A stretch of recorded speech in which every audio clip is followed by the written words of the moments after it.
নমস্কাৰ মোৰ খৰিচা চেনেললৈ সকলোকে স্বাগতম জনাইছো। আজি মই আপোনালোকক দেখুৱাব খুজিছো আটাৰে বনোৱা চিতোৱা পিঠা। একেবাৰে সহজ। কেতিয়াবা যদি আপোনালোকৰ সময়ৰ অভাৱ হয় তেতিয়াহলে আপোনালোকে এই আটা দি চিতোৱা পিঠা বনাব পাৰে। ৰুটিৰ দৰে পেটো ভৰে আৰু খাবলৈও খুব ভাল হয়।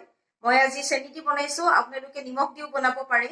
আৰু যদি নিমখ দি বনায় তেতিয়াহলে আপোনালোকে এটা কাম কৰিব, চব্জি এখন বা মাংসৰ লগত খাব পাৰে। খাবলৈ অতি সুন্দৰ হয়। সেয়ে ভাবিলো আপোনালোকক এবাৰ দেখাও। আহকচোন কেনেকৈ বনাও আপোনালোকে এবাৰ দেখা চাও।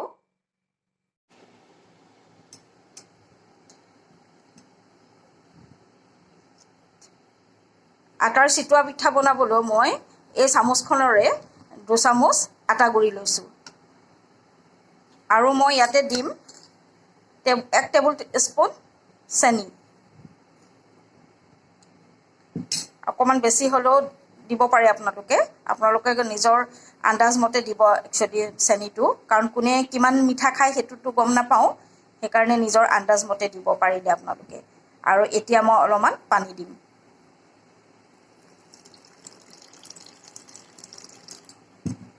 আৰু এনেকৈ গুলি ল'ম।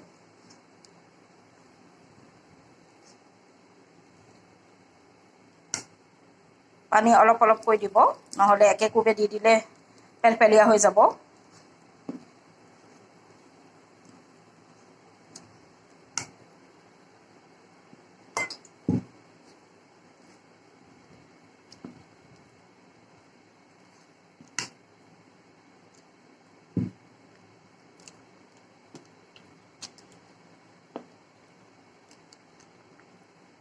এয়া দেখিছেনে, এতিয়া পানীটো একেবাৰে আন্দাজ মতে হৈ গৈছে। এনেকৈ ভালকৈ ফেটি ল'ব আপোনালোকে।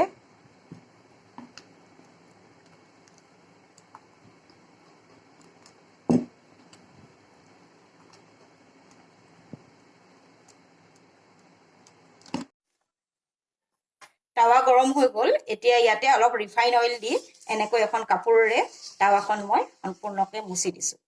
আৰু এতিয়া এনেকৈ পিঠাটো দি দিম।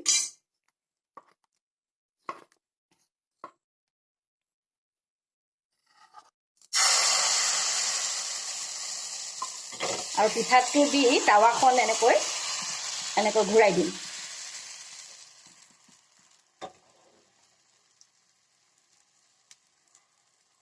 আৰু পিঠাটোৰ এটা সাইড হৈ গ'লে আকৌ ইটো সাইড দিম। এটা সাইড হৈ গ'ল, আকৌ এতিয়া ইটো সাইড এনেকৈ উল্টিয়াই দিম। দেখিছেনে? আপোনালোকে চাই থাকক। খাবলৈ খুব ভাল হয়, একেবাৰে সহজ হয়। কেতিয়াবা ৰুটি বনাবলৈ এলাহ লাগিলে আপোনালোকে এনেকৈ বনাব পাৰে।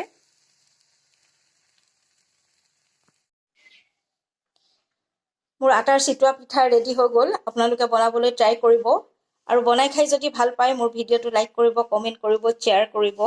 আৰু যিসকলে মোৰ চেনেলটো ছাবস্ক্ৰাইব কৰা নাই তেওঁলোকলৈ মোৰ ৰিকুৱেষ্ট থাকিল মোৰ চেনেলটো আপোনালোকে এবাৰ ছাবস্ক্ৰাইব কৰিব।